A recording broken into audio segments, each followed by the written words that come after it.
Did Jonah really get swallowed by a whale? The Bible contains numerous stories that may seem peculiar to our modern world, and one such story is the account of Jonah and the whale. The story is found in the book of Jonah, specifically in chapters 1 and 2. It begins with the word of the Lord coming to Jonah, instructing him to go to the city of Nineveh and deliver a message of judgment due to its wickedness. However, instead of obeying, Jonah decides to flee and sail towards Tarshish. In response, God sends a powerful wind and a fierce storm ensues. The terrified sailors on Jonah's ship, in an attempt to save themselves, cry out to their own deities, tossing aside cargo to lighten the vessel. They resort to casting lots to determine the cause of the storm, and the outcome points to Jonah. And recognizing that Jonah's actions have brought about the storm because he's running away from Yahweh, he advises them to throw him overboard. Despite their efforts to fight against the storm, they eventually concede and cast Jonah into the raging sea. This is where the story takes the more intriguing turn. In verse 17 of Jonah's account, we see this. Now the Lord provided a huge fish to swallow Jonah, and Jonah was in the belly of the fish 3 days and 3 nights. Some might argue that this event is implausible and dismiss it as a mere fictional or historical tale. But then we also have this reference from Jesus to this account in Matthew 12:38-41, where Jesus appears to affirm the story. Then some of the scribes and Pharisees answered him, saying, "Teacher, we wish to see a sign from you." But he answered them, "An evil and adulterous generation seeks for a sign, but no sign will be given to it except the sign of the prophet Jonah. For just as Jonah was 3 days and 3 nights in the belly of the great fish, so will the Son of Man be 3 days and 3 nights in the heart of the earth. The men of Nineveh will rise up at the judgment with this generation and condemn it, for they repented at the preaching of Jonah, and behold, something greater than Jonah is here." One might question whether Jesus simply accepted the Old Testament story without scrutiny, believing in an extraordinary event like this, such as a massive sea creature swallowing up a person for 3 days. Is the story of Jonah being swallowed a whale of a tale, or is there more to this story than initially meets the eye? First things first, is the account of Jonah historical or a work of fiction? The truth is, the answer to that question, at least for now, doesn't really matter. If you're a Christian or a skeptic, you may find that answer unsatisfying. However, for the purpose of this investigation, the answer to this question may not hold significant weight. The crucial point lies in Jesus' use of the Jonah story, and that transcends the classification of history or fiction for a few reasons. Jesus had the ability to draw upon both historical events and fictional narratives to convey his intended message. Consider this analogy. Suppose I aim to instill in my son the virtue of strengthening oneself to protect the weak from evil, and I use Goku as an example. Does this imply that I affirm the existence of Goku as a real person, or that I genuinely believe in his triumph over Frieza on a distant planet called Namek? Absolutely not.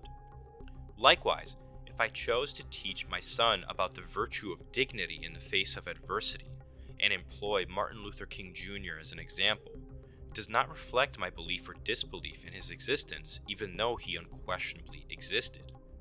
In both cases, the critical factor that renders the question of their reality irrelevant is the intention behind utilizing these examples to impart a lesson, rather than expressing my stance on their historical authenticity. Similarly, Jesus utilized the story of Jonah as a teaching tool, with a far more significant claim in mind than whether or not Jonah is history. We shall explore what the claim was in greater detail later.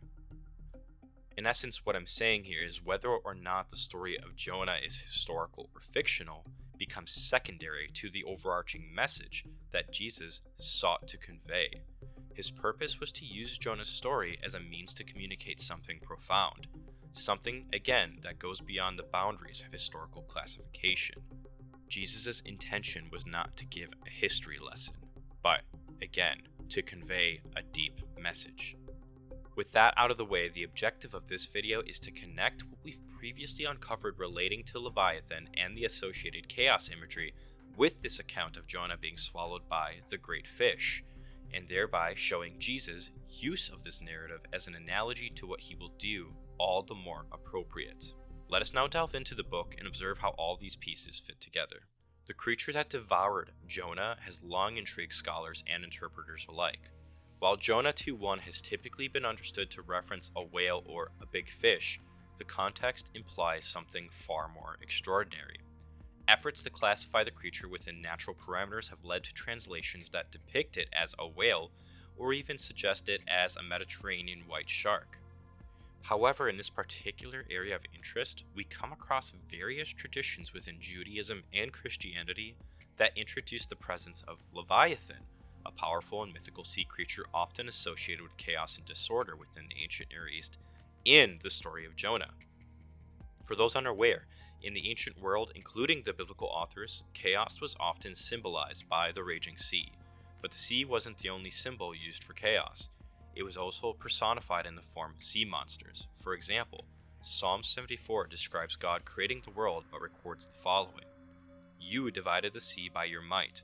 You broke the heads of the sea monsters on the waters. You crushed the heads of Leviathan. You gave him as food for the creatures of the wilderness."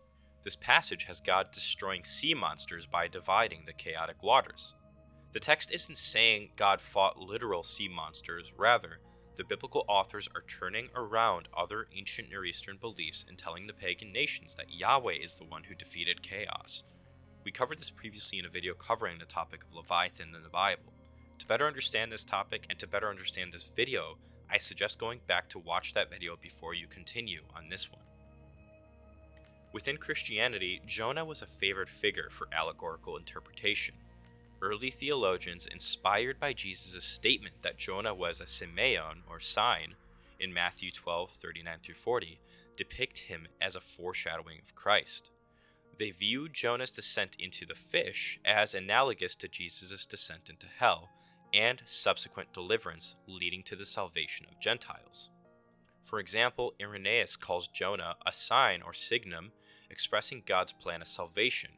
And against heresies, he reads the story of Jonah as a metaphor for the light of humankind in the grip of sin, with Jonah understood as the representative of humankind and the monster as the author of transgression. In retelling the story, he too focuses on Jonah's being swallowed and cast out by the sea monster, a deliverance that leads to the repentance of the Ninevites. In early Greek patristic works, Jesus was identified as the worm on the fishhook, mentioned in Job 40:25, or Job 41:1 in other versions, luring the devil to his defeat. This devil figure is identified as Leviathan, who is recognized as Satan in Revelation 12:9 and 22. Even more interesting is that in the 3rd century AD, depictions of Jonah and Leviathan in paintings, sarcophagi, and other funerary artworks are prevalent. These portray the fish as a sea monster with large, sharp teeth, tall ears, and mammalian forearms, and a long serpentine tail. So here's the problem. If the Jonah story is meant to be read as if it includes a whale or giant fish, how do we explain early art depicting Jonah and the fish as a dragon or sea serpent? The Hebrew rendering in this narrative uses the word dag, which means fish, and gadol, which means great, which come together in the Jonah story to form the phrase dag gadol, the great fish. But in the Septuagint, the Greek word kitos is used, which isn't a word you would use just for a normal generic fish, but you would use it for some kind of sea monster. This raises and forces a question. Why the difference? Why did the Septuagint not render dag with ichthus, fish, if this was a great fish? Why did the early Christians depict the animal that swallows Jonah as the sea dragon? Some propose to answer this question by suggesting that these early Christians' depictions were inspired by the Septuagint's rendering of kitos, sea monster again, instead of the Hebrew dag gadol, or great fish. But there are a few issues with this. First, the translation kitos is completely out of step with the Septuagint's treatment of the term dag everywhere else in the Bible. This fact should force us to ask instead why the Septuagint did not render dag with ichthus, or fish. The name Leviathan also appears nowhere in Jonah, so translating as drakon, or dragon, was never an option. Second, the Septuagint translators employed the term kitos elsewhere to describe Leviathan. so it doesn't avoid the association anyway. For example, Job 3:8 reads, Ala katarasaitu aftun u katarmenos din emeran ekin omelon toketos hirosathe. May those who curse days curse that day, those who are ready to rouse Leviathan. This leads to the next point of this video and what I'll be arguing. That is that the translators of the Septuagint chose the term kitos specifically because it could mean tanin. For example, Job 9:13, God does not restrain his anger, even the cohorts of Rahab or tanin cowered at his feet. Recall, as we saw in the Leviathan video, the interchanging of tanin and Rahab. Also remember, tanin is a term we saw in the last video which is connected with Leviathan. Now notice how the Septuagint renders this verse. Job 9:13 in the Septuagint reads, Aftos yar apostrofo orche upo, afto ekampthesin kiti, ta hupo oranun. That word kiti is the same word as kitos. Given all of this, we will be looking over how the text of Jonah itself presents allusions to these traditions. The book of Jonah refers to the creature as dog or fish 4 times. In spite of this, the ancients were aware of the term's ambiguity. Jack M. Sasson, professor of Jewish studies and Hebrew Bible, notes this. It is a fact, moreover, that Scripture has preserved no specific names for the many types of saltwater and freshwater fish known to the Eastern Mediterranean. This does not mean, of course, that the ancient Hebrews were not able to distinguish among the area's wide varieties of fish. It simply suggests that no biblical contexts seem to require a specific vocabulary for fish. In fact, this ambiguity towards sea life was shared by many cultures. For example, in Aristotle's History of Animals, he includes creatures without fins, scales, and gills in the genus of fish, such as frogs and hammerhead sharks. Goldsmith, in his work A History of the Earth and Animated Nature, notes that prior to the efforts to classify fish scientifically, the term fish had been used for whales, limpets, tortoises, oysters, and other creatures. As late as November 6, 1908, in London, one hears of the people of the West Indies referring to the sea turtle as a fish. Therefore, the word dog or fish is a general term for a variety of sea creatures. In Jonah, the ambiguity of the word dog, coupled with its enormous size, naturally encouraged the ancients to identify it as a type of giant sea monster known as a tanin. Thus, the authors of the Septuagint rendered Ha Tananim Agde Dolim, the great sea monsters in Genesis 1:21, similarly by rendering it Ta Kiti Ta Megala. As we've seen in the last video, tanin refers to a type of serpentine creature of which Leviathan is. We've also seen that traditions concerning Leviathan are not always consistent. Sometimes it's captured, sometimes it's killed. Sometimes it has multiple heads, sometimes it doesn't. Sometimes it has lion-like features, sometimes it does not. It can be known by other names like Rahab in the Hebrew Bible, or Litan in the Ugaritic text, or Tiamat in the Babylonian accounts. The main point to take away here is that Leviathan is a tanin, which we saw in the last video. This is evidenced by the last video, but here are some extra points to consider. The identification of Leviathan as a tanin continued well into late antiquity, as evidenced by Leviathan, the tanin, found on several Aramaic and Mandaic incantation bowls and lead rolls. It's also worth noting that in the Enuma Elish, when Marduk splits Tiamat, the text qualifies this by saying he did this to her kima nun maste, meaning like a dried fish. So the term fish can refer to tanin figures as well. In light of all this, it's more likely that the term kitos in the Septuagint of Jonah is not the translator's attempt to distinguish the creature in Jonah from Leviathan, but as an effort to identify dog as a tanin.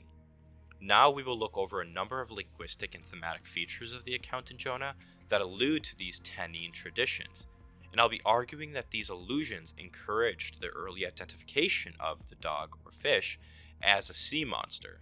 And allusions like this should not be surprising since Jonah has already been shown by various scholars to be rich in allusions to many other biblical traditions. The first trace of Tannin traditions come from the setting of the account's first chapter. In a ship, Oniya, on a raging sea, Yam.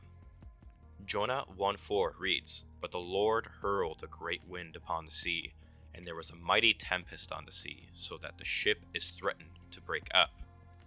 As we've seen in the last video, Yam, the sea, naturally elicits thoughts of Leviathan and chaos language. To help us see the Tannin tradition, take a look at Psalm 104:26 and take note of the linguistic similarities. There the ships, Unayot, move along, and Leviathan, Leviathan, which you have formed to sport in it. Another reference is also to Job 26:5, which reads, "The dead tremble under the waters and their inhabitants. Sheol is naked before God, and Abaddon has no covering." Then in Job 26:12-13, he quieted the sea with his power, and by his understanding he shattered Rahab. By his wind the heavens were made fair, his hand pierced the fleeing serpent. Again, recall what we found in the Leviathan video. Through these passages we have traces of Leviathan, and I also want you to notice two other things that we will hit more on later. That Sheol is said to be in the waters. In the waters. While it may be obvious, it's also that Leviathan is also in the waters, and keep this in mind as we move forward. Next, the introduction of the storm in Jonah is important here. Jonah 1:4 reads, "And Yahweh hurled a great wind to the sea, and there was a great tempest in the sea." Again, we have this language of something being in the sea. The next point I want to make is the sailor's fearful response to the sea. Notice the word hatar, or row, in the next passage. Jonah 1:3 reads, "The men rowed hatar hard to get back to dry land." While this at first glance may seem unimportant, when we look at the usage of this term, we discover something interesting. It's an uncommon word in the Hebrew Bible, only appearing a total of 8 times, and with only one exception besides Jonah, it refers to digging through walls. Ezekiel 8:8 says, "Through the wall, so I dug through the wall." And other examples in Ezekiel 12:5, 7, and 12. Besides Jonah, Amos 9:2 is the only exception, as a reference to digging into Sheol, or the grave. Before we look at this passage, again, remember how intertwined Amos and Jonah are. Amos 9:2, we read, "Though they dig into Sheol." So two things. This makes the usage of the word hatar unique to Jonah because the word is uniquely referring to rowing in the water, or hataring in the water, instead of in a wall. And we've already discussed how Jonah is also intertwined with Amos, so the author's usage of this word invites us to recall its usage in Amos, which also is in a prophecy shaped by Tannin traditions, or Leviathan traditions. Amos's prophecy in Amos 9 begins by Yahweh threatening to come open the enemy and strike him upon the head with a sword, while allowing none to flee. Amos 9:2-3 describes the enemy's attempt to dig into Sheol as an impossible attempt to escape Yahweh. But notice in verse 3 where they are and who he is commanding. Amos 9:2-3 reads, "Though they dig into Sheol, from there will my hand take them. And though they ascend to heaven, from there will I bring them down. Though they hide on the summit of Carmel, I will search them out and take them from there. And though they conceal themselves from my sight on the floor of the sea, from there I will command the serpent, and it will bite them." In these passages, we have a reference to Sheol, the serpent, and the sea. The fact that this is Leviathan chaos language is shown not just by the context, but by the fact that the Septuagint renders the word nahash, or serpent, here with the Greek word drakoni, or dragon. In short, if we look at the verb, we notice that it is used 8 times in the Hebrew Bible.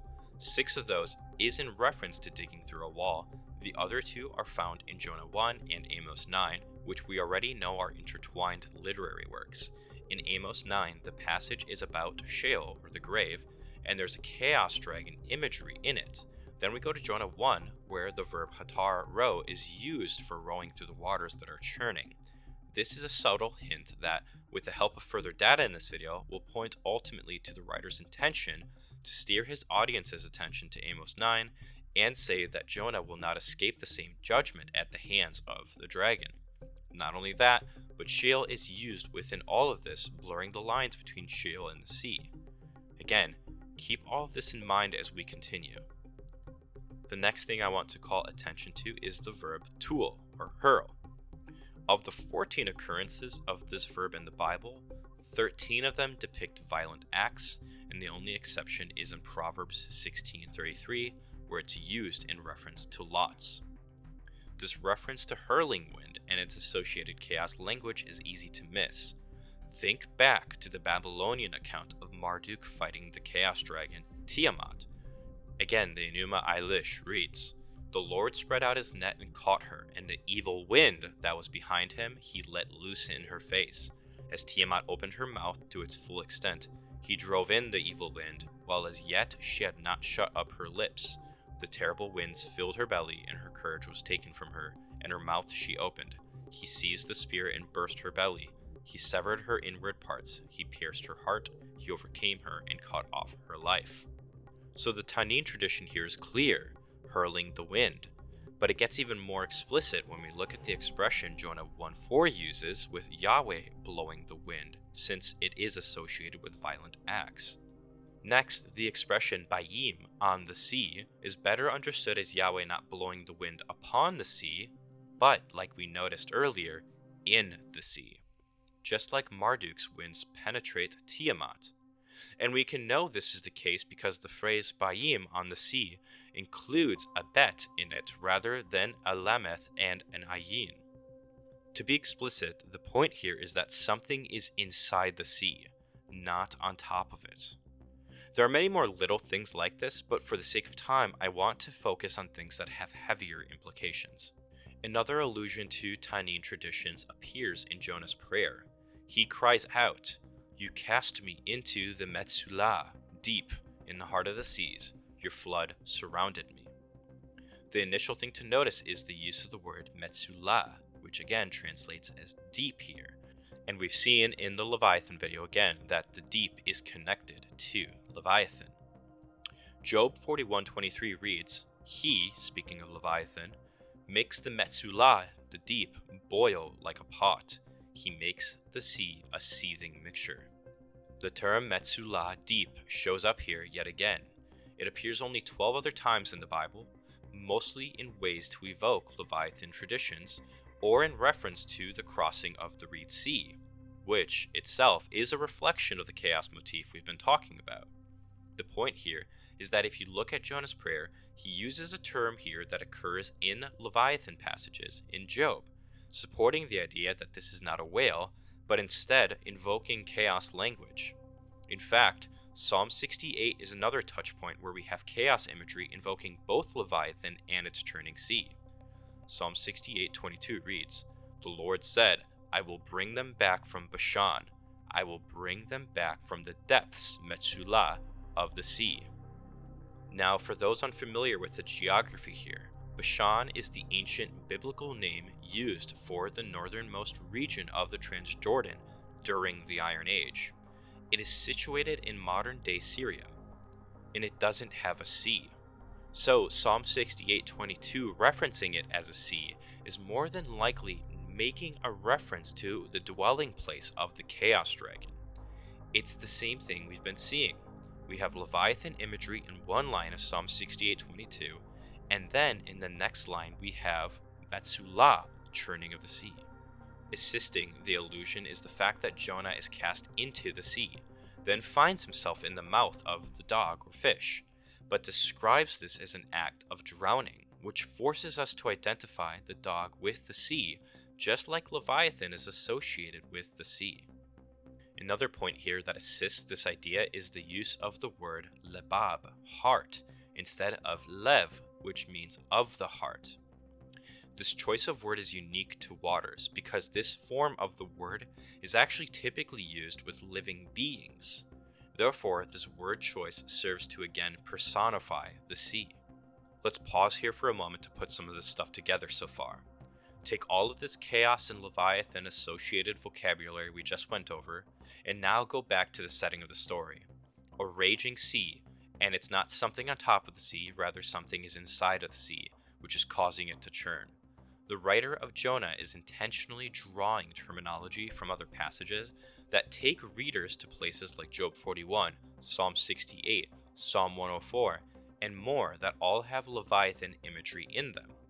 The writer is doing this intentionally and intelligently, trying to get his readers to remember other passages that have Leviathan in them. And not only that, but combine Leviathan with the deep and further identify the deep as Sheol. And Jonah himself does this in the passage. In Jonah 2:4, we read a personification of this by the author's use of lebab, heart. And in Jonah 2:3, we read the one reference where Jonah refers to the sea that covers him in as the womb of Sheol. This leads us to our next point. If we keep reading in Jonah's prayer, there's something else in verse 3 where Jonah says, "All of your waves and your nahar billows passed over me." The term nahar most often refers generally to a river, stream, or canal, or to specific rivers such as the Nile or Euphrates, like in Genesis 15:18. However, when used synonymously with the deep, like in Isaiah 44:27, Ezekiel 31:4, 31:15, and 32:2, and the sea, it refers to the cosmological waters that Yahweh rebukes and or cleaves. Even when used figuratively, nahar does not mean flood, but rather stream, and we find this in Job 20:17. So, it appears immediately after the word yamim, seas, which emits cosmological reverberations and recalls the age-old identification of the river with Leviathan. Tying this together, something we didn't cover in the Leviathan video is this. In the Ugaritic texts, Leviathan has another name, and that name is Nahar. In the Baal cycle, Baal becomes king of the gods when he defeats Nahar, and Nahar is his deity cosmic rival, and Nahar is also referred to as Leviathan. So Baal is the one who overcomes chaos and becomes king of the gods in this account. In the KTU we read, "What enemy rises up against Baal? What rival faces the Cloud Rider? Didn't I crush El's beloved Yam? Didn't I annihilate Nahar, river, the great god? Didn't I leash dragon and bind him in a saddle? I crushed the sinuous serpent, encircler, the seven-headed monster." And now we have Jonah using that same language to say, "All your waves and your Nahar billows passed over me." So he's just referred to the waters with Chaos Dragon language, and these waters he goes into as the womb of Sheol, as the realm of the dead, which coincidentally, Baal, in Canaanite literature, who defeats Nahar and becomes king of the gods, is lord of the dead. In other words, he is the lord of Sheol. In addition, Jonah describes the Nahar as sabab, surround me, which implicit in the word is to turn about or surround. In Genesis 2, the term is employed to describe the Pishon and the Gihon rivers, depicting their paths through the land. And as we saw in the Leviathan video, Leviathan is a twisting serpent. Again, Isaiah 27:1 gives us this sort of imagery. In that day, the Lord with his hardened great and strong sword will punish Leviathan, the fleeing serpent, Leviathan, the twisting serpent, and he will slay the dragon that is in the sea. What's being suggested here by the verb is imagery of how snakes will encircle their prey before they devour it. And the same term appears in Jonah 2:5, with where the deep encircles Jonah to devour him. The waters closed in over me, sabab, to take my life. The deep surrounded me. Weeds were wrapped around my head. The next interesting point here is that to take my life is in Hebrew ad nefesh. It says, "The waters closed in over me up to my nefesh." Nefesh doesn't just mean soul or life. This is a word that scholars call polysemous. In other words, it has multiple meanings. In some instances, like Jeremiah 4:10, it can be rendered as throat or breath. Jeremiah 4:10 reads, "And I said, Alas, sovereign Lord, how completely you have deceived this people and Jerusalem by saying, You will have peace, when the sword is at our nephesh throats." Or in Job 41:21, his nephesh, breath, kindles coals. This wouldn't make sense if the reader intended the word to mean soul here. The dragon imagery supports this rendering of breath for nephesh. So, the deep, which is used to denote chaos language, is surrounding him like a serpent up to his neck. Directly after this, in Jonah 2:5, we read, "Suf, weeds were wrapped around my head." This word for reeds or weeds has 28 occurrences, almost all of which, aside from Exodus 2:3, 2:5, and Isaiah 19:6, in Job's use of it, refer to the Reed Sea. Of the verses that don't reference the Reed Sea, only Jonah's use of it are not set in Egypt. This renders this word suggestive of chaos language because Suf recalls the events of the Reed Sea, which, again, includes these Leviathan traditions. Furthermore, Suf cannot be a reference to a normal seaweed. Bernardo F. Bato, ancient Near Eastern languages specialist, says this: "The usual translation of Suf in verse 6, seaweeds were wrapped around my head, or the like, is demonstrably wrong. First, as implicitly recognized by these translators, if a plant is involved, it would have to be some kind of vegetation which is found in the depths of the sea, not the reeds from marshy areas along the banks. Such a meaning for Suf is otherwise unattested. Second, the image of being entangled in seaweed is patently inappropriate. All the other images concern the realm of primeval chaos, Sheol, the pit, and the underworld, Ares, as the abode of death, the sea dragon under its twin names of sea and river, the primeval abyss, Tehom, and its associated terms, the deep, breakers, billows, waters, the foundations of the mountains in the underworld. Clearly, the context requires Suf to have something to do with cosmic battles against chaos." Bato then further strengthens this argument by referencing Psalm 18, a psalm of thanksgiving. In this psalm, the psalmist fervently implores God for deliverance from their current distress. Interestingly, the psalmist's dire situation is depicted using remarkably similar imagery of being ensnared in the underworld or engulfed by the watery abyss. However, Psalm 18 offers a clearer portrayal of the rescue process. When the psalmist's desperate cry reaches God in his temple, he dramatically rends the heavens, mounts his cherub, and descends swiftly to save his faithful servant. The rescue unfolds through vivid imagery of the divine overpowering the forces of chaos. The underworld, Ares, trembles, the depths of the sea are exposed, and the very foundations of the world are laid bare as Yahweh shatters the sea with a powerful gust from his nostrils. Sounds familiar, right? Moving on, things take a turn in verse 6. But to make you feel it, I'm going to start from verse 5. Job 2:5-6 reads, "The waters closed in over me to take my life. The deep surrounded me. Weeds were wrapped around my head." And then at verse 6, notice the change in scenery. "At the root of the mountains I went to the land, whose bars closed upon me forever. Yet you brought up my life from the pit, O Lord my God." Notice the stark change in setting. Verse 5, we have the waters surrounding him, but all of a sudden in verse 6, we're at the foot of mountains and we have the language of "I went down to the land." But now you're thinking, what gives? There's no land in the sea except for the bottom. Well, that is precisely what he's talking about. For those unfamiliar with ancient Near Eastern cosmology, here is what it looked like. Notice where Sheol or the grave is. It's under the earth, or inside of the earth. This gives the context for these surprising lines in verse 6.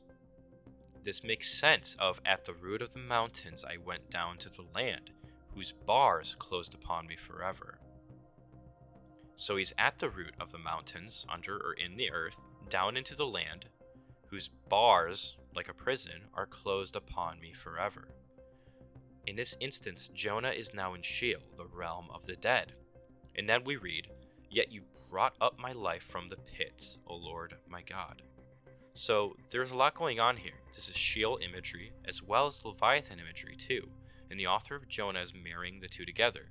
So Sheol is being personified as this beast. So why does the author allude to these Tanine traditions? From a literary perspective, the allusions primarily encourage us to identify both the dog and Jonah with Leviathan, and thus bring the three into comparison. The great size of dog, its identification with the raging sea, and its swallowing and vomiting, each recall biblical traditions that allow us to envision it as a Tanine. Yahweh's hurling of the wind and Jonah's prayer employ vocabulary that call to mind Yahweh's piercing of Leviathan and the splitting of the Red Sea. They encourage us to personify sea, river, deep as coiling around him. Like Leviathan, the raging sea toys with the ship and it cannot be controlled by the crew. Yet Jonah, too, resembles Leviathan. He commits evil, is disobedient, and flees God. He too is associated with the raging sea after all the sailors identify him as the cause of the storm. Leviathan's punishment results in his restraint and death, the drying of his waters, and the fainting of the unrighteous. Jonah's results in the drying of the gourd, feeling faint, and a desire to die. Strengthening these parallels are key words that echo the primary features of the Tanine traditions and hyperbolic descriptions of the great wind and the great tempest that cast the punishment as cosmological and divinely ordained. Ancient Nearest and Hebrew Bible specialist Scott B. Nogel says this: as twin embodiments of the Tanine, Jonah and the creature mirror each other. However, the reflection is ironic. Whereas the narrative registers Jonah's disobedience from the start of the story until its end, the creature is nothing but duteous. When Yahweh appoints the creature to swallow Jonah, we are not even told its reaction. Instead, we immediately find Jonah in its entrails, and Yahweh appointed the great dog to swallow Jonah, and Jonah was in the innards of the dog 3 days and 3 nights. Similarly, we later hear, and Yahweh spoke to the dog, and it vomited Jonah onto the dry ground. Therefore, what we have in Jonah is a prophet out of control, more chaotic and disobedient than a Tanine.